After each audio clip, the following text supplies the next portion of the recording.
45% do tesouro. Então sobra 55%. Os outros 55% vão para onde? Aí é a distribuição. Que essa distribuição ficou sociologicamente explícita e clara no governo do PT. O governo do PT pode ser descrito, na minha leitura, como um governo da cooptação nacional. O Lula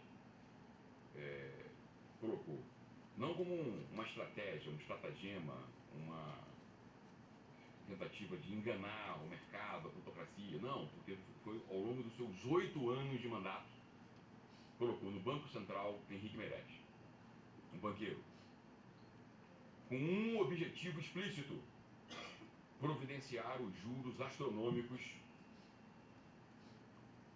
para o rentismo. A economia política desse período social-democrata, entre aspas, é uma economia política extremamente restritiva e um desincentivo ao mundo da produção e ao mundo da reorganização econômica do país. Depois, o que o PT fez? Focadamente, confusamente, dentro da sua estratégia econômica. Então, como é que é o sistema da cooptação? Henrique Meirelles para providenciar a Bolsa Ricaço. Depois, para os empresários graúdos, ele deu o juro subsidiado do BNDES. Alguns de nós aqui, por usar o cheque especial, a gente paga em média 11% ao mês. No balcão do BNDES, a JBS pagava 0,9% ao ano. 0,9% ao ano. O dualismo no mercado de crédito no Brasil. Guedes ataca isso corretamente. Isso é um absurdo completo. E os subsídios que a Dilma deu, em áreas absolutamente desnecessárias, quer dizer, falta de... Enfim, mas qual é o ímpeto disso? A cooptação. Cala a boca. A boquinha. Dá uma boquinha aqui para os empresários também. Os graúdos em cima com Henrique Meirelles e os juros astronômicos aqui. Embaixo, para a classe média, para a gente, o que eles fizeram? O direito adquirido. Quando o Temer assumiu, o PSOL, tenho muitos amigos no PSOL, eu sou um crítico severo e quanto mais do PSOL. Acho uma coisa muito pior do que o PT. O PSOL lançou um adesivo chamado assim, fora Temer e nenhum direito a menos. Perguntando, a quem ele está se referindo do direito a menos? Não é a maioria da população brasileira, que não tem direito nenhum, não compartilha nenhum direito. É o público do PSOL, a classe média.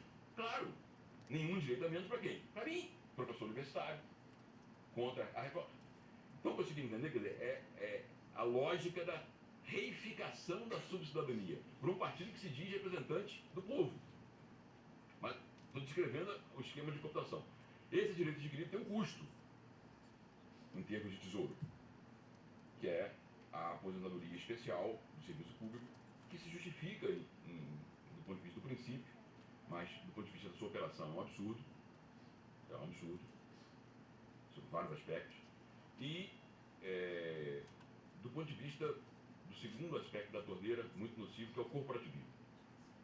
O poder judiciário no Brasil se tornou uma casta, não há outro termo para descrevê-la, e o final do governo Temer foi a expressão disso.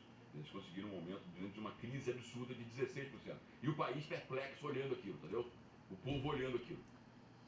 16% de aumento para o poder judiciário, nos salários. O corporativismo se personifica como... O rentismo e o corporativismo são a mola mestra da economia política da nova república e são o empecilho estrutural para a democratização que poderia reverter o quadro de subcidadania no país. A sobra disso, Lula fez bem, o PT fez bem, a sobra, e não há outro termo para dizer sobra, o Bolsa Família representa menos de 1% do orçamento. Menos de 1% do orçamento, a sobra disso. Ele, de forma organizada, deu para os pobres.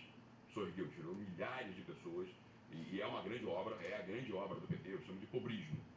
A administração do governo, que é necessário. É insuficiente, mas é necessário. Mesmo um governo que inicie uma dinâmica de reversão da subcidadania, pelo menos por 2 décadas, vai precisar ter um programa como o Bolsa Família. A desigualdade no Brasil é de tal ordem que mesmo uma dinâmica de crescimento chinês nos obrigará por 2 décadas, pelo menos, a ter um programa como o Bolsa Família. Então isso é o elemento meritório da dupla, que isso começou com o PSDB, claro, o PT fez com mais ênfase, com mais sinceridade, com mais engajamento, mas, enfim, então, concluo a segunda parte da minha fala dizendo que esse quadro real desses últimos 30 anos concorreu subterraneamente, profundamente, para uma percepção generalizada e eu presenciei no período eleitoral de 2018, uma delas eu vou relatar aqui para vocês, que foi sensacional. As pessoas estavam cobrando que Bolsonaro não ia no debate, lembra que negócio ali? Aí eu fui cortar o cabelo. Salão, tanto salão feminino como masculino, é o lugar da fofoca, né? E o cabeleireiro, eles são muito conservadores e tal. Aí estava passando o horário eleitoral do jornal Hoje, era a hora do almoço, jornal Hoje, e o cara cortando meu cabelo bolsonarista de 4 costados, embora não falasse, né? Mas totalmente me perguntando quem vai votar e tal, mas aí ele vira e fala o seguinte, foi muito ilustrativo, ele fala, ficam querendo que Bolsonaro vá ao debate, para que debate? É esse ninguém de sempre, promessas, promessas, promessas, e a vida nossa sempre piorando. Então, isso, eu acho que essa fala do cara que corta no meu cabelo personifica a percepção da incapacidade real dessa ordem institucional de sequer enfrentar os problemas estruturais da sociedade brasileira. Então, isso foi o amálgama que permitiu aqueles 3 fatores se justapor e levar Bolsonaro à presidência da República. Como é que eu estou de tempo aí, Fabrício? Pode caminhar para fechar. Perfeito. 5 minutinhos então para fechar. Então, esse é o. Quer dizer, embora a mesa seja para discutir o problema brasileiro, quer dizer, é um início não muito animador, né? Quer dizer, esse é o bode que nós estamos. É o bode que nós estamos. Porque, embora, obviamente, que devemos.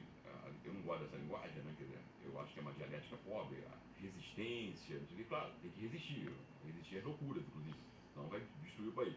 Mas é uma resistência difícil porque nós não podemos defender essa ordem, nós progressistas. Essa ordem acabou. Nós temos que ter maturidade e clareza. Essa ordem criada em 88 do PSDB e do PT, ela acabou.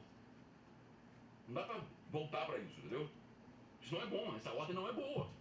Teve avanços, teve, claro, evidentemente, mas essa ordem ela não é boa no sentido de ela não sequer enfrenta os problemas estruturais do país. E a minha tese latente no discurso é de que o Brasil tem 3 grandes problemas, na seguinte ordem hierárquica. O maior problema do Brasil não é, embora ele é o segundo problema, não é a desigualdade social. A desigualdade social é o traço sociológico mais relevante do país, sem sombra de dúvida. Mas o maior problema do país, na minha avaliação, é um problema intangível, difícil de ser percebido, fora do debate nacional, fora do debate intelectual. Ele está circunscrito à completa incapacidade que o país tem, a inteligência do país tem. Aí não é grupo, não é intelectual A, B, C ou D, não ofender ninguém, não é para ofender ninguém, ofender uma corrente ou outra, de imaginar os meios com que enfrentar a desigualdade brasileira. Há um descompasso absurdo entre o diagnóstico das ciências sociais brasileiras sobre o problema da desigualdade e o programa, a dimensão normativa para enfrentar esse problema da desigualdade. PSDB e PT são a expressão política cabal disso. Meu querido amigo, eu estou citando aqui porque é meu amigo e foi professor aqui de José Souza, é a expressão disso. A denúncia e o protesto corretos contra a desigualdade social e a completa incapacidade de propor os meios com que se quer enfrentar.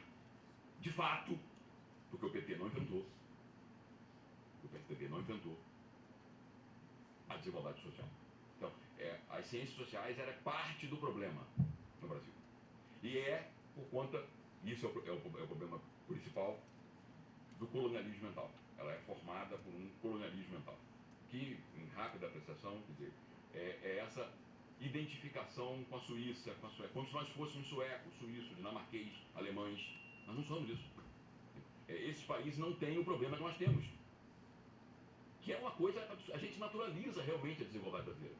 Mas é um escândalo, é um negócio assim de você, quando a gente para e consegue olhar, andar nas ruas, é um negócio, é uma coisa chocante. E que se reproduz, e que funciona.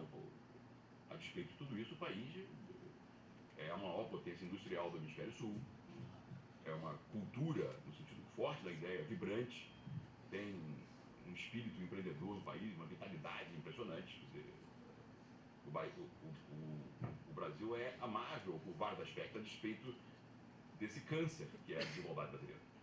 Mas a intelectualidade brasileira não consegue, a despeito de falar. Ela fala sobre desigualdade brasileira absurdamente. Talvez, depois do jeitinho brasileiro, corrupção, seja o segundo tema mais estudado no Brasil, seja a desigualdade.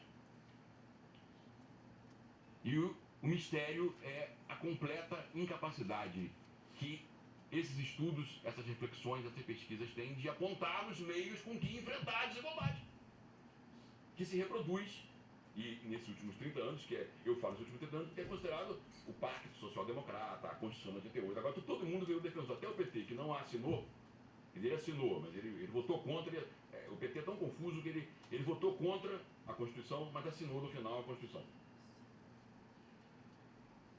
Então, pessoal, para concluir, eu diria que não adianta nos rebelarmos